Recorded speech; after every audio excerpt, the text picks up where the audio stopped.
정청래 민주당 이제 대표의 첫 작품이 이제 된 셈인데요. 국민의힘이 좀 필리버스터를 이렇게 막아보려고는 했는데 네. 하루 딱 막아버리고 그냥 강제 종료되면서 통과가 되고 말았습니다. 국민의힘에서는 이게 공영방송을 장악한 것처럼 이제 민주당이 검찰도 장악하고 대법원도 장악할 거다 그렇게 우려를 하고 있는데요.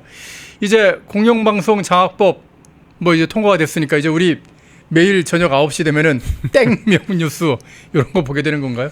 우리 앵커님은 MBC에 계셨고 8시 뉴스네요. 네, 예. 저는 이제 KBS에 있었기 때문에 예. 이 상황에 대해서 누구보다 잘 아는데 예. 이번 법이 가장 악질적인 법입니다. 예. 제가 이제까지 봤던 방송법 개정안 중에서 가장 악질적인데 왜 악질적인지를 제가 말씀드리겠어요. KBS를 사례를 든다면 KBS는 이사회가 있습니다. 예. 이사회가 과반으로 사장을 선임과 해임을 할 수 있습니다. 예. 근데 여당 추천이 7명이고 야당 추천이 4명입니다. 예. 그래서 정권이 바뀌었을 때 11명 중에서 7명 여당이니까 뭔가 정권이 바뀌어서 임기가 끝났을 때 예. 자연스럽게 어떻게 보면 그 정부에 어떤 좀 성향이 있는 사장이 옵니다. 이제까지는 어떻게 보면 그렇게 왔다 갔다 했어요.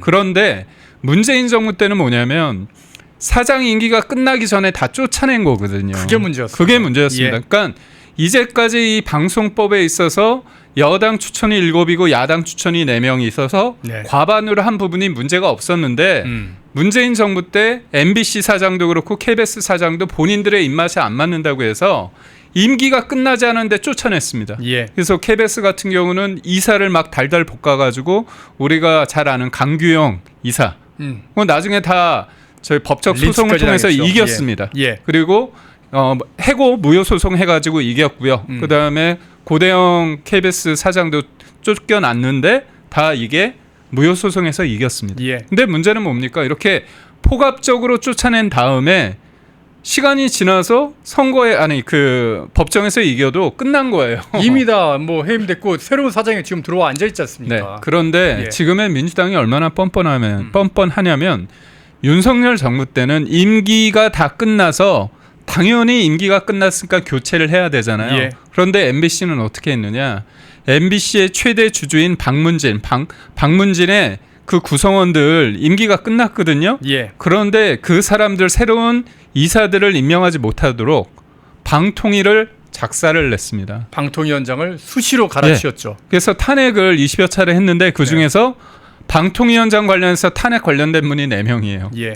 그래서 이동관, 그 다음에 최용일, 그 다음에 김홍일, 예. 그 다음에 직무대행했던 이상인, 네. 그리고 지금 하고 있는 이진수 방통위원장까지 4명인데 네. 주구장창 그렇게 뒤흔들고 괴롭혔던 이유가 뭐냐면 방통위가 MBC의 대주주인 이사 선임을 못하도록. 예. 근데 거기는 임기가 이미 끝났거든요.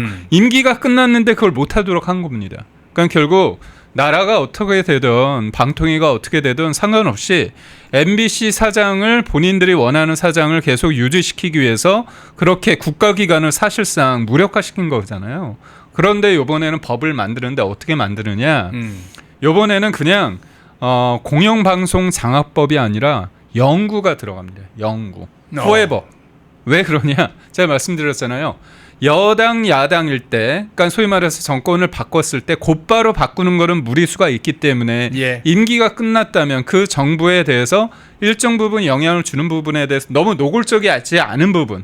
그런데 이번은 어떻게 되냐면 KBS 같은 경우는 11명이었잖아요. 7대4. 근데 11명을 15명으로 늘리고요. 국회 몫을 40%로 제한을 합니다. 예. 그러면 15명 중에 40%는 6명이거든요. 예. 나머지 그럼 15에서 6명을 뺀 9명을 누가 하느냐? 시청자위원회, 그다음에 변호사협회, 그리고 또 미디어협회, 그리고 종사자가 합니다. 예. 그런데 KBS, MBC 그리고 수많은 언론의 노조가 누구냐? 종사자들이 누구냐? 민주노총 산하의 언론 노조입니다. 예. 그러니까 그분들이 좌지우지하게 만드는 거예요. 이제 언론 노조가 방송사의 경영진을 갖다 쥐락펴락. 그렇죠. 너 임명해줄게. 이게 가능해지는 겁니다. 그래서 문재인 정부 때 어떤 일이 있었냐면 MBC, KBS 사장이 다 노조위원장 출신이었습니다. 아니 그러니까 여러분, 진짜 국민 여러분, 구독자 여러분, KBS, MBC의 사장이 노조위원장 하던 사람이 사장한다는 게 상식적으로 맞습니까? 그 분야에서 능력 있는 사람을 인정받아야 되잖아요. 근데 노조 활동을 열심히 한 사람이 왜 사장까지 해야 되는 거죠? 이게 그만큼 문제가 있었다는 겁니다. 예. 그런데 이번에는 국회 몫을 줄인다고 하면서 거짓말을 하는 거야. 아, 이거 우리가 신경 안 쓴다. 정치권으로부터 독립시킨다. 오히려 국민에게 돌려준다고 돌려준다고 사기 쳐놓고 뭐냐, 자기네 편 사람들이 다 돼 있는 식으로 위원회를 구성하는 겁니다. 예. 이사 구성을 하는 겁니다. 이걸 가지고 제가 볼 때는 개혁이라고 하는 거죠. 그러니까 개혁의 본질은 뭐냐, 본인의 기득권을 내려놓는 겁니다. 국민을 위해서. 예. 근데 본인의 기득권을 더 강화하는 거잖아요. 아니, 민주노총이 원하는 노란봉투법, 민주노총 밑에 있는 언론노조가 원하는 방송 3법. 야, 그러니까 이게 대한민국이 어떻게 되고 있느냐, 민노총 손아귀로 들어가는 거죠. 민주노총의 놀이터가 되고 있는 거죠. 예. 그래서 저는 이걸 보면서 너무 안타까운 게 뭐냐면 일반 언론도 이게 큰 영향을 주거든요. 그러니까 이른바 지상파라고 하는 KBS, MBC뿐만이 아니라 이번에는 이제 보도 전문 채널이라고 있지 않습니까? 예, 예. YTN 연합 TV 뉴스, 연합 뉴스 TV도 어떤 게 있냐면 보도 책임자, 뭐 예를 들어서 보도국장 같은 사람들을 대했을 때 이게 과반 종사자들, 그 직원들이 투표를 합니다. 아니 그러니까 기본적으로 경영진이나 그리고 어떤 보도국장 같은 사람 임명할 때는 뉴스를 가장 잘 만드는 실력이 검증된 사람을 임명을 해야 되는데 이걸 인기 투표로 하겠다는 거예요. 그러니까 사실상 예. 노조 쪽이 다수 노조가 좌지우지하는 거죠. 예. 그러니까 지금 언론 노조가 각 KBS, MBC뿐만이 아니라 여러 방송사에 다 영향력을 행사하고 있거든요. 그러니까 결국 뭐냐면 이게 KBS에서도 있었습니다. 이미 그때 제가 KBS 노조에, 그때는 KBS 노조가 다수였습니다. 민주노총 언론 노조가 아니라 다수였거든요. 근데 저는 그걸 반대했어요. 왜냐, 내가 보도본부 내에서 KBS 노조의 대표였기 때문에 속된 말로 제가 원하는 사람을 제가 보도국장을 만들 수 있는 거잖아요. 예. 근데 저는 그게 맞지 않다고 보는 거예요. 당연히 안 맞죠. 왜냐하면 이른바 라인이 만들어지는 겁니다. 예. 실력보다는 제가 그냥 KBS 노조의 보도본부의 대표이기 때문에, 제가 다수 노조의 대표이기 때문에 제가 막강한 권한이 있는 거예요. 아니 진짜 좌파들이 그렇게 주장하는 뭐 라인 세우고 줄 타고 그런 거 만들지 말고 너는 진골 나는 성골 이런 거 하지 말자고 하는 사람들이 지금 그걸 하고 있는 거예요. 그러니까 결국 뭐냐면 노조 일을 하다가 예. 정권 바뀌어서 이제 민주당 쪽 정권 받으니까 본인들이 노조가 아니라 경영진도 하고 사장도 하고 해먹겠다는 겁니다. 예. 그런데 이걸 아주 영구적으로 forever, 아주 영원히 하겠다는 겁니다. 그래서 아예 예전에는 여야가 있었다면 여야가 중요한 게 아니라 어차피 국회목 중에 여야가 있잖아요. 그러고 또 하나는 뭐냐, 어차피 언론 노조에 영향을 주는 그런 사람들한테 권한을 준다는 건데 전 이해가 안 갑니다. 이게 이렇게 되면요 결국에는 그 노조의 힘에 의해서 임명된 보도국장은 그럼요. 자기네들 그 메인 뉴스 시간에 띠띠띵 하면서 9시가 되면은 바로 이재명 대통령 얼굴이 나오면서 오늘 이재명 대통령께서는 뭐 저도에서 나인홀 골프를 치시며 이런 뉴스 나오게 되는 거라니까요. 그러니까 앞에서 말씀하셨지만 예를 예. 들어 이춘석 오늘 법사위원장 예. 같은 그런 황당한 건은 단신 처리를 하겠죠. 이거는 아예 안 탁감 넣을 수도 아닙니까? 있습니다. 탁감 예. 아닙니까? 예. 그러니까 가장 이제 이 편성이라는 건요, 여러분 이게 굉장히 악의적으로 할 수 있습니다. 예. 편성, 그러니까 이 편성위원회 이 관련해서도 제가 말씀드리려고 했는데 지상파, 종편, 우리가 종편이라고 하는 뭐 TV조선, 채널A 그쪽 있지 않습니까? 그 종편 플러스 보도 전문 채널 예, 예. YTN 연합뉴스 TV까지 각 회사에 편성위원회가 있습니다. 예, 있습니다. 그 편성위원회를 노사 동수로 한다는 거예요. 아니 왜 노조가 거기에 개입을 하냐 이거죠. 아니 그러니까 저 재밌는 것 같아요. 그러니까 노조위원장이 다 막강한 권한을 쓰는 겁니다. 노조위원장이 사장만큼이나 강한 권한을 갖게 되는 겁니다. 그러니까 결국은 보도를 할 때, 편성을 할 때 언론 노조 눈치를 본다는 거잖아요. 예. 결국 이거는 뭐냐면 우리가 예전처럼 노조는 약자고 뭐 사측은 강자다 이게 아닙니다. 그러니까 지금 제가 20년 가까이 KBS에 있으면서 제가 말씀드렸잖아요. 박근혜 정부에서 문재인 정부로 딱 돌아갔을 때, 넘어갔을 때 어떤 일이 있었냐? KBS의 부장들이 순식간에 다 바뀌었습니다. 어떤 부장이 됐느냐? 언론노조, 민주노총의 언론노조 출신 사람들이 다 부장을 달았어요. 그리고 기존에 KBS 노조에 있던 사람들은 다 한직으로 발령을 보냈습니다. 뭐 MBC도 마찬가지입니다. MBC 저는 그 당시에 이제 해골당했기 때문에 뭐 그렇지만 저의 동료들도 싹 다 아니 열심히 법조에서 취재하던 기자가 네. 갑자기 중개소라고 해서 산꼭대기 올라가서 납땜하고 있고 뭐 기계 정비하러 다니고 그런 짓에서 당했다니까. 그러니까 이게 어떤 시그널을 보내냐면 막내들이 이제 예. 후배들이 기자를 하고 PD를 하고 회사에 네. 들어오잖아요. 그런데 딱 보이는 거예요. 이 친구들 입장에서도 내가 줄을 어디에 서야 될까? 어떻게 하면 성공할 수 있나? 왜냐하면 노조를 해야지. 집요하게 예. 본인들이 보수 정부 들었을 때는 투쟁을 하면서 노조 일을 열심히 하고 그거를 훈장을 달아서 완장을 달아서 사장을 하고 보도국장을 하고 부장을 달고 그다음에 특파원을 가고 이런 어떻게 보면 나쁜 의미의 본받지 말아야 될 그 악순환 우리가 볼 때는 악순환인데 예. 그들의 입장을 볼 때는 선순환 구조가 이른바 생태계가 꾸려져 있습니다. 그런 걸 만드는 법이 맞습니다. 지금 통과가 돼버린 겁니다. 이걸 좀 막아야 되는데 말입니다. 오늘 국민의힘의 박정화 의원이 또 MBC에 나가서 인터뷰를 하는데 이런 얘기를 하더라고요. 아니 우리가 막아보려고 했는데 여론이 안 받쳐줘서 우리가 저항할 방법이 없다. 맨날 필리버스터 피켓 언제까지 이런 방식으로 우리 하냐. 이런 자괴감까지 있다 얘기를 하는데 이걸 저는 이렇게 딱 얘기를 딱 듣고서 아니 이걸 지금 국민의힘이 잘 못 싸우는 그런 거를 국민들이 지지를 안 해줘서 그러는 거냐라고 약간 국민 탓하는 그런 느낌이 들더라고요. 저도 이제 불리한 환경에서 어. 뭐 JTBC나 MBC에 나가서 저도 패널로서 활동할 때가 있는데 예, 예. 내 발언이 어떤 식으로 이용이 되는지를 잘 봐야 됩니다. 저기 예. 어떻게 되어 있습니까? 국민의힘 박정화 의원의 고백, 필리버스터 효과 없어요. 아니 이렇게 따는 거 아닙니까? 딱 그걸 갖다가 코테이션 마크 근데 만들지 않습니까? 맥락을 봐야 되겠는데 필리버스터라는 게 사실상 원래 무제한 토론입니다. 예. 원래 계속 할 수는 있는데 예.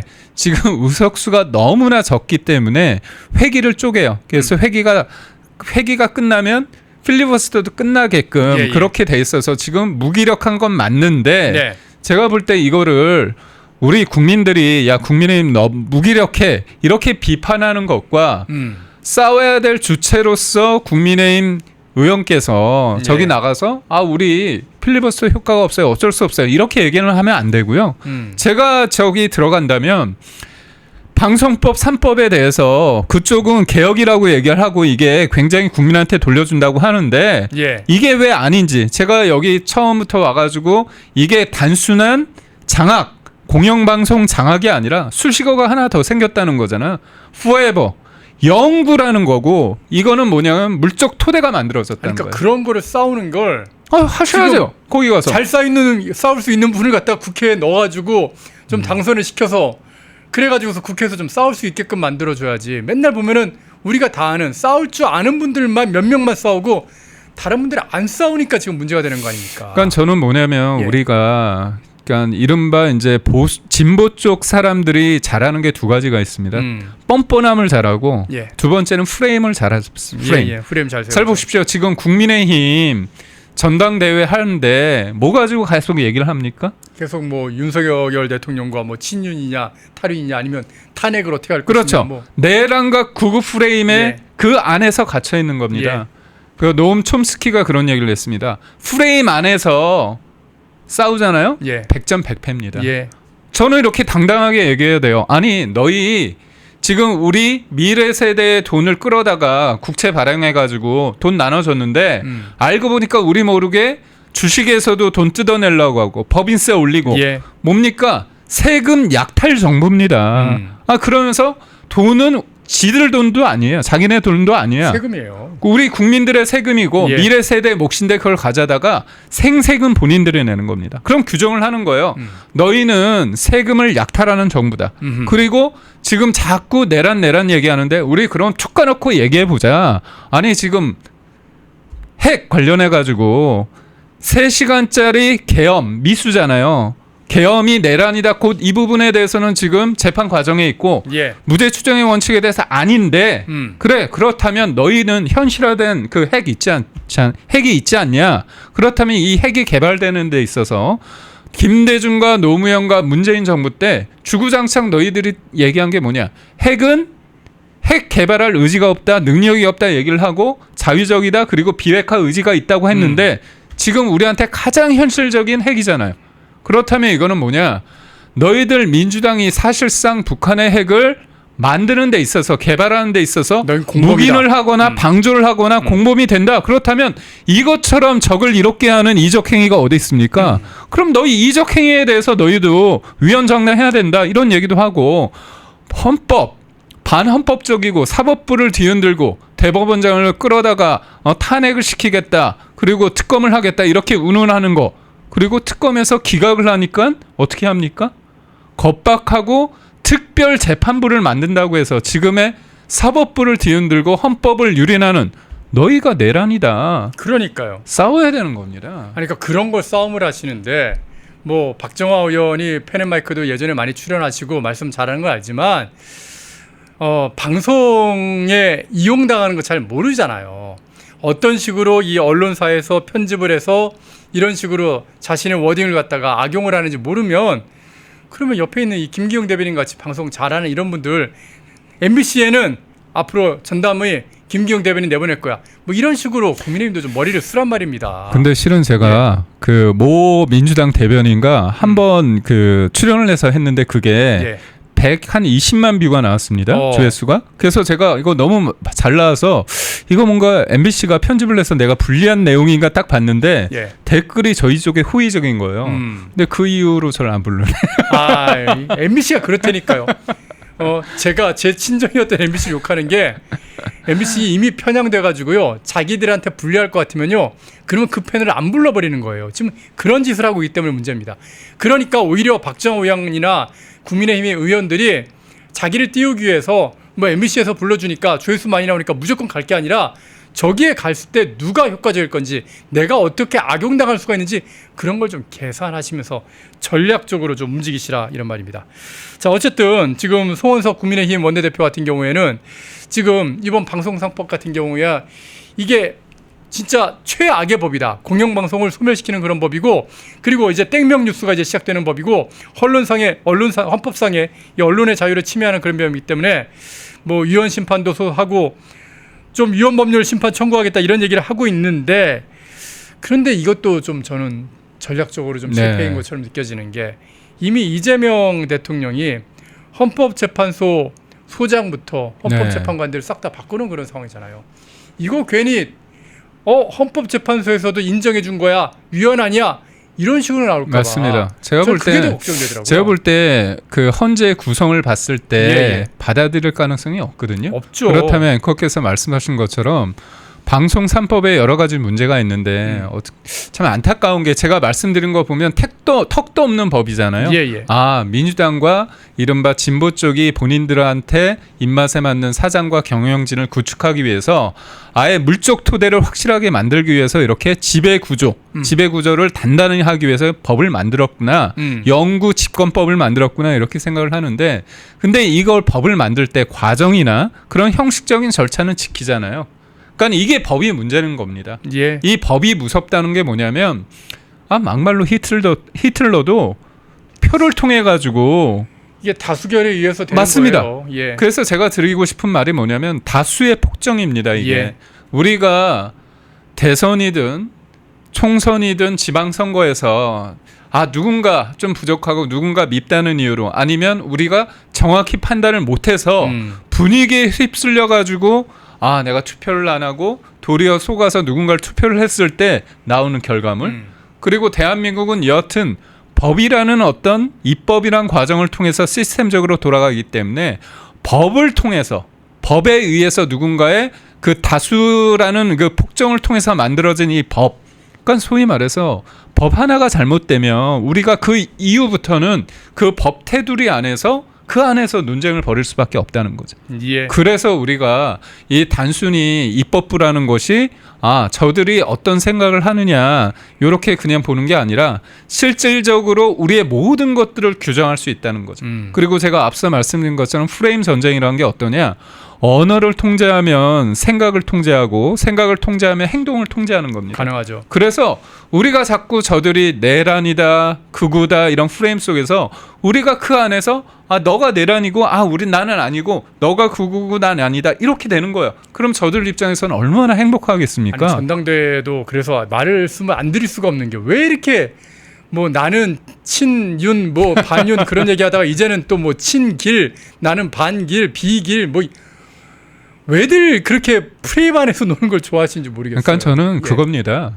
아. 전당대회는 예. 일종의 다양한 의견들이 쏟아지고 나서 국민과 당원들한테 선택을 받는 거예요. 예. 그 과정이라는 어떻게 보면 때로는 파열음이 나올 수도 있고 갈등 양상이 녹여져서 그래도 투표를 통해서 그런 선택을 통해서 새로운 리더십이 만들어지는 겁니다. 예. 그만큼의 권한을 갖게 되고 그 권한에 따른 책임이 잇따르면 되는 거예요. 그런데 뭐 하기 전부터 아니 전 그래요.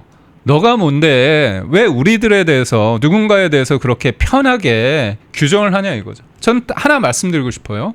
뭐냐면 우리가 탄핵 국면에 있을 때 부산에서 대구에서 광주에서 대전 그리고 서울까지 그 광장과 거리에 수많은 사람들이 나오지 않았습니까? 예. 그럼 그 사람들은 극우입니까?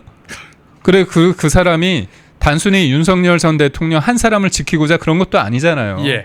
아니 이재명 너희 민주당이 얼마나 수십 번의 탄핵을 통해서 나라를 절단내려고 하고 예. 법치도 싸그리 뭉개고 그 다음에 윤석열 전 대통령에 대한 무고한 그러니까 그 수사의 과정에 있어서 폭압적이었잖아요. 예. 아니 공수처가 내란죄 관련해서 수사 권한이 없었다는 거는 다 맞는 거 아닙니까? 예. 그러니까 모든 것들이 절차상 하자가 있는지 절차상 적법성이 있는지 그 어떤 그 과정의 명확성이 있는지를 우리는 따지는 겁니다.